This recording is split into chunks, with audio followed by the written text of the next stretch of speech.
నమస్తే సకులు. ఈరోజు కథ పేరు గెలుపు రహస్యం.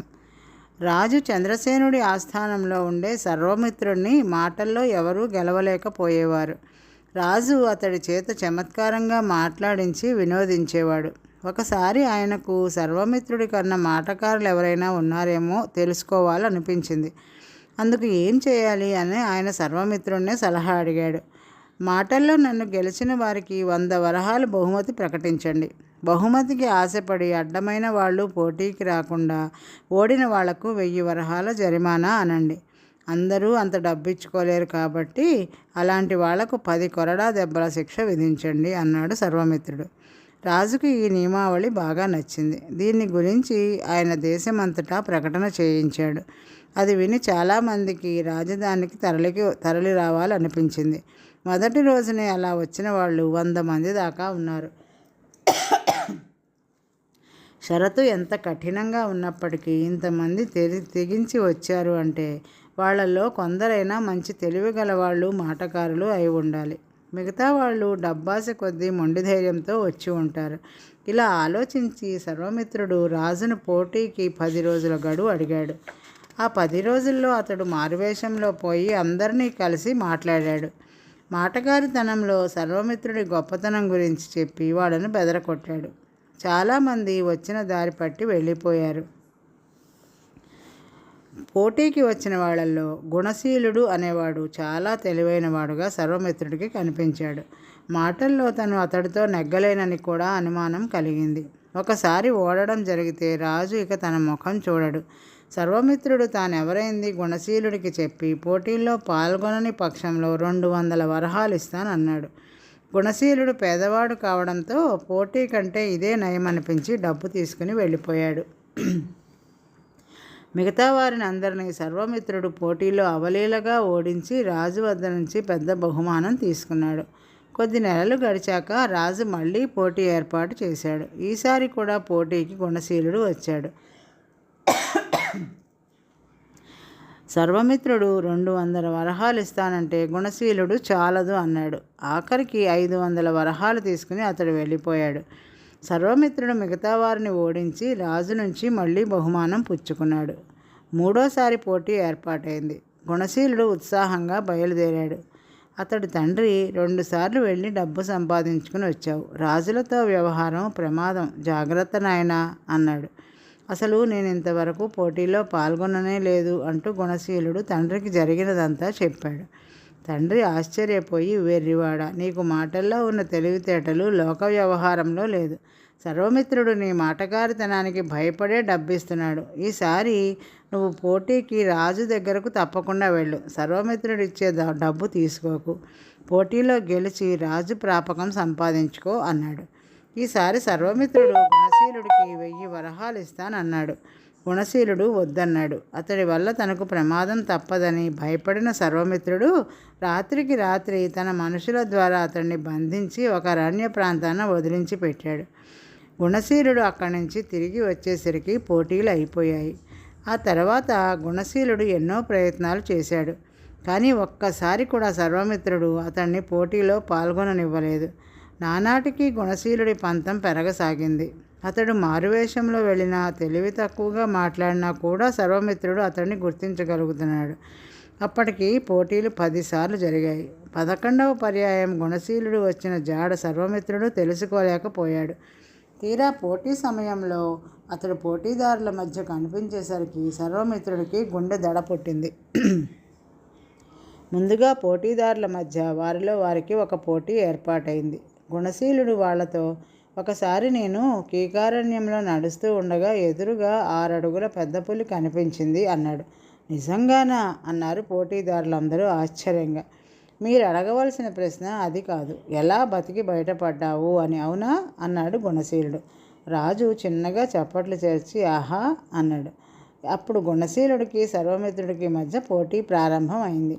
ఎదుటి వాళ్లకు ఏ ప్రశ్న వేయాలో బాగానే చెప్పావు, అసలు నీకు ఎలాంటి ప్రశ్న వేయాలో తెలుసా అన్నాడు సర్వమిత్రుడు.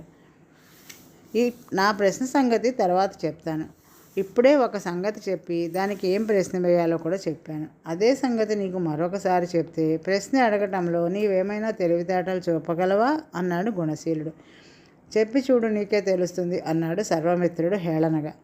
ఒకసారి నేను కీకారణ్యంలో నడుస్తూ ఉండగా ఎదురుగా 6 అడుగుల పెద్ద పులి కనిపించింది అన్నాడు గుణశీలుడు.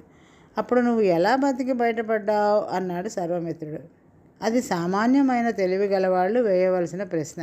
నీ బోటి వాడైతే అసలు కీకారణ్యంలోకి నువ్వెందుకు వెళ్ళాలి అని అడగాలి, అవునా అన్నాడు గుణశీలుడు.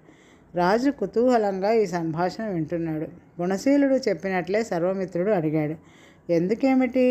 ఈ పోటీలకి నన్ను రానివ్వకుండా ఒకడు అడ్డుపడుతున్నాడు, అందుకని ఎవరికీ తెలియని ఈ కొత్త మార్గం ఎన్నుకున్నాను అన్నాడు గుణశీలుడు.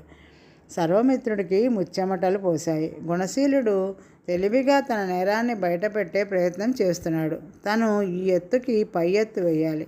నువ్వు ఇలాంటి జవాబిస్తావని నాకు తెలుసు. నువ్వు ఇక్కడికి రాకుండా అడ్డుపడుతున్నవాడు సర్వమిత్రుడు అని కూడా అనగలవు. సరే, ఆ పెద్ద పులి బారి నుంచి నిన్ను నువ్వు ఎలా రక్షించుకున్నావో చెప్పు అన్నాడు సర్వమిత్రుడు. పెద్ద పులిని ఎదిరించి పోరి ప్రాణాలతో బయటపడేందుకు నేనేం వీరుని కాను. అది నాకేసి రాబోతున్నంతలో హఠాత్తుగా పొదల చాటు నుంచి నీ కొడుకు 2 నౌకర్లు ఇక్కడికి రాకుండా ఇంకొకసారి పట్టి బంధించేందుకు బయటికి వచ్చారు. పులి నన్ను వదిలి అందుబాటులో ఉన్న వాళ్ళ మీదకి దూకింది. ఆ అదనులో నేను పారిపోయి ఇక్కడికి చేరాను అన్నాడు గుణశీలుడు. కొడుకు పులివాత పాడిన మాట వింటూనే సర్వమిత్రుడు చిన్నగా అరిచి కుప్పకూలిపోయాడు. రాజుతో పాటు అందరూ అమితాశ్చర్యం చెందారు. రాజు ప్రశ్నించగా గుణశీలుడు సర్వమిత్రుడి దురాగతాలను గురించి చెప్పాడు. రాజు అప్పటికి సభ చాలించి లోగడ పోటీలకు వచ్చిన కొందరిని విచారించగా గుణశీలుడు చెప్పింది నిజమేనని తేలింది. ఆయన సర్వమిత్రుడికి కారాగార శిక్ష విధించి గుణశీలుడికి తన ఆస్థానంలో ఉద్యోగం ఇవ్వడమే కాకుండా మాటకారితనం పోటీలు జరపడం మానుకున్నాడు. మరొక కథ. మనుషుల మధ్య రాక్షసుడు. వింధ్యాపురంలో కామరూపుడు అనే రాక్షసుడు ఉండేవాడు. వాడికి కోరిన రూపం ధరించే శక్తి ఉండేది.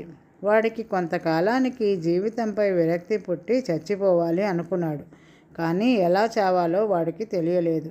కొండల మీద నుంచి వాడు ఒక్క అంగలోకి కిందకి దూకగలడు. అందుచేత కొండల మీద నుంచి దూకి చావలేడు. సముద్రంలో పడి చద్దాము అంటే వాడికి సముద్రం మోకాలు లోతు కూడా రాదు. మారు రూపంలో చావడానికి ప్రయత్నించిన ప్రమాద పరిస్థితిలో వాడికి అసలు రూపు వచ్చేస్తుంది. అందుచేత వాడికి చచ్చే మార్గం లేకపోయింది. ఒకసారి వింధ్యాటవులకు ఒక మహా తేజస్వి అయిన ఋషి వచ్చాడు. ఆయన తేజస్సు చూసి ప్రభావితుడై కామరూపుడు మనుష్య రూపంలో ఆయనను కలుసుకొని తన కథంతా చెప్పుకున్నాడు. రాక్షసులకు ఇవి రోజులు కావు. రాక్షస జన్మలో సుఖం లేదు.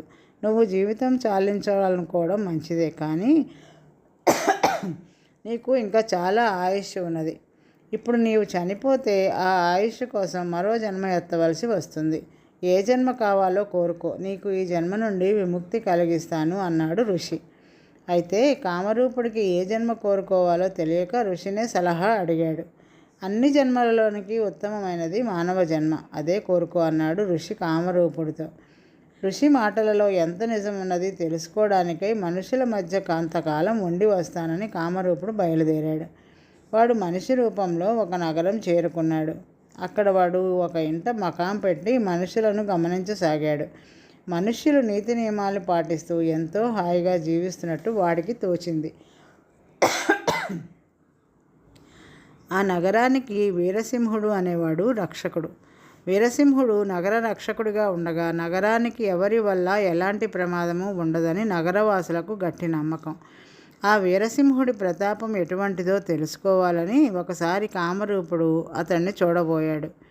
వీరసింహుడు తన శక్తి సామర్థ్యాలను గురించి కామరూపుడి దగ్గర ఎన్నో ప్రగల్భాలు పలికి చివరకు విక్రమార్కుడి వంటి వారు ఎందరో రాక్షసులను ధైర్యంగా ఎదిరించి చంపాడని చెప్తారు.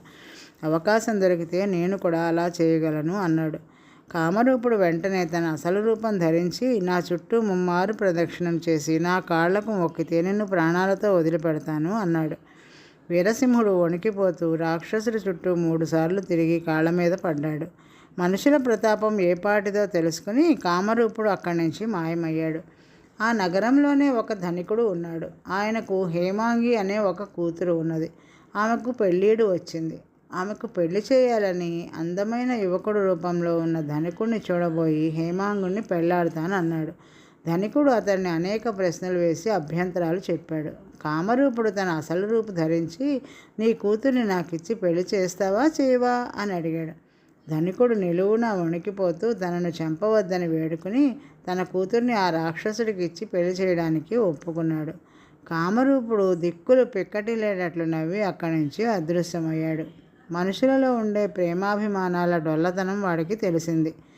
అదే నగరంలో శివానందుడు అనే ఒక మహాభక్తుడు ఉన్నాడు. ఆయన ఇంట నిత్యము భజనలు జరిగేవి. జనం తండోపతండాలుగా ఆయన ఇంటికి వెళ్ళి వస్తూ ఉండేవారు. ఒకనాటి అర్ధరాత్రి వేళ కామరూపుడు శివానందుడి ఇంటికి వెళ్ళి తన అసలు రూపం చూపించి, నువ్వు రోజు అర్చించే దేవుణ్ణి ఇప్పుడు తిడతావా తిట్టవా అన్నాడు. తన చేత అంత పాపం చేయించవద్దని శివానందుడు రాక్షసుడి కాళ్ళ వేళ్ళ పడుతూ బతిమాలాడు. కానీ రాక్షసుడు ఒప్పుకోలేదు. శివానందుడు తన దేవుణ్ణి రాక్షసుడు ఎలా తిట్టమంటే అలా తిట్టాడు. కామరూపుడు పెద్దగా నవ్వుకొని అక్కడి నుంచి మాయమైపోయాడు. మనుషుల భక్తి గురించి కూడా వాడికి తెలిసిపోయింది.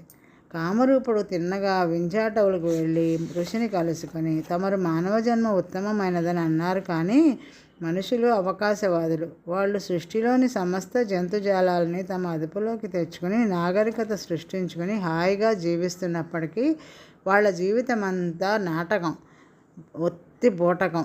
వాళ్ళు కోరి ఆచరించే పనులలో కూడా వాళ్ళకి నమ్మకం లేదు అన్నాడు. అయితే ఏ జన్మ కోరుకుంటావు అని ఋషి అడిగాడు. మానవ జన్మే అన్నాడు కామరూపుడు. ఋషి ఆశ్చర్యపడి కారణం అడిగాడు.